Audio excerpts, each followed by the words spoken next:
Namaste, Jai Bharat. In Bharat, the term communalism is used quite widely, particularly or especially by the anti-Hindu thinking group of people.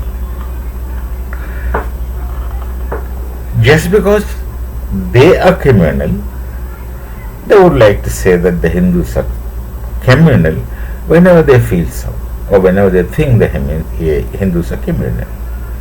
Now let me look at the theory of communalism or fanaticism, from where separatism begins or originates. So let me look at the theory of communalism, I'll call it. It's actually fanaticism. And the communalism rises from fanaticism. The whole thing has got a theological basis. The theological basis of this is that the theology suggests or teaches people concerned that you are right and the others are wrong. You are right or I am right. Then the next step is I am only right. The second step. Then there's a third step. It is taught or one gets convinced that others are wrong. Now these three functions into one chain. I am right, I am only right, and you all are wrong. This is from where the so-called communalism develops. Fanaticism develops and then it turns into communalism. Now who has such theology in any world religions who would say this is right and this is only right and other things are wrong? I need not to say where you find such theological practices, theological teachings and theological instructions. I need not to say you can open your eyes and find out. But then apply that to the Bharatiya Sanatana Dharma. Then all other Bharatiya Dharmas like the Jains or the Bauds or the Sikhs. Is there any trace of suggestive steps in, we don't call them as theology in any case, but any of these teachings that you are right and the other is wrong? Leave it on that. Is there any kind of teaching that you are right? No one tells you that you are right. No one tells you that you are right, and no one goes to say that you are the only one who is right. Then of course no one tells you that others are wrong. So how can such a civilization which does not say this, that you are right and others are wrong, be fanatic? How can there be an element of fanaticism in any of these civilizations, these dharmic civilizations, I mean, that's the Sanatanis, the Jains, the Bauds and the Sikhs? Don't you think it's a logical contradiction to call a Hindu or the Sanatani or any of these Bharatiya Dharmas communal? There may be practically outbursts of solidarity against the communal forces. When there are communal forces, there will be outbursts, there will be resistance from which based on solidarity, but they are never taught that others are wrong. They are never told that you are the only one who is right. See, the very Vedas telling Egam Sadviprabhavata Vadanti. If there is a truth, there is only one truth, and the scholars or the people with knowledge will speak of the same truth in a different manner, given different time, different space, etc., or different state settings, borrowing the expression of state settings from Wittgenstein. How can you term these people as communal? Communalism is not now a dictionary. There will be resistance naturally. What do you think of Hindus? They will lie down and they'll keep quiet, lie down and take punishments. Are they gluttons of punishment? They are not. They react slowly, but react formidably. They are not violently reacting at many times, many places. Where there is a possibility of non-reaction, they lie low. They can't help it, so they lie low. They look for this survival. That's what had been happening in all these thousands of years. But when they are capable of reacting, react they will. That you can't call as communalism. That you can call as communalism because we are not fanatics, fundamentally. There is no room for fanaticism in any of the Bharatiya dharmas.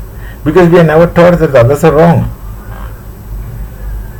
No one has ever taught us that others are wrong, and none of our texts teach you that others are wrong. They don't even tell you are right and you are the only right. Our entire knowledge tradition gives you open-ended knowledge system. There can be things beyond this. There can be things further. There is no closed knowledge tradition saying that this is end, this is final, and this is it. There is nothing beyond it. That's very shallow, short-sighted kind of teaching that this is the end of it. Nothing is the end of anything. If time can end, only you can speak of ending, and time you think can end. Go on. You think about the end of time and also think about the end of space. Don't you think the people of Bharat understood it and realized this long before? It's unfortunate to call Hindus as fanatic or communal. But then these days, especially in the political arena, those who are communal and those who practice communalism, let me say that, those who practice communalism would go to any extent of saying the Sanatanis as communal. That becomes their profession, but that's a utter waste. People are reacting, people will react, they will continue to react, and you can't stop reacting. You can't stop them from reacting. That will be there. But don't count it for communalism, because they are anti-communalism, so they react. Venom need to be treated with anti-venom, so the reactions may be strong. Has to be strong, in other words, or they can't help it. It must be strong enough to get these fanatic forces, communal forces, who are turning into separatist forces, to show them their place, put them under control. Real fanaticism, you look among the terrorists and look at the Israel's fight with very many terrorist groups.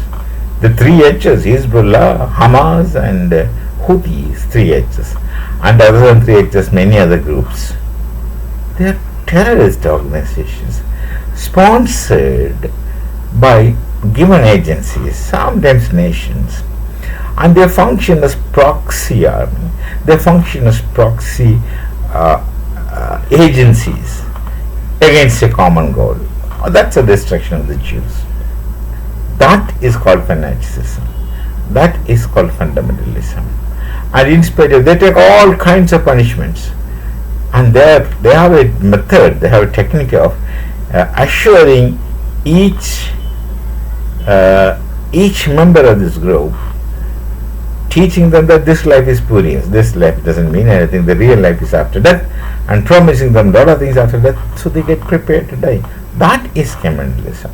That is fanaticism. If a Hindu reacts to such an attitude, you can't call it as communalism, which is wrong. And perhaps you yourselves should understand it. Oh no, that's not communalism, that's not reaction. Reaction there will be, because people have to exist. It's not the case that only you should live, everyone should live. That's the cosmos. So communalism they conveniently use. Who are using the concept of communalism? Who are using the communalistic expressions upon the Hindus? The real communalists or the real fanatics. They wanted to say they are not, so they will simply call the Sanatanis fanatic or communal. Whereas to say that a Hindu or a Sanatani is a communal or fanatic is a contradiction in terms, theoretically. On the basis of the knowledge tradition, the Veda Upanishadic knowledge tradition, it becomes a contradiction in terms. And that becomes the biggest irony. The killer poses to be the savior. We will meet again with some other thoughts. Until then, it's Namaste, Jai Bharat and Jai Sri Ram.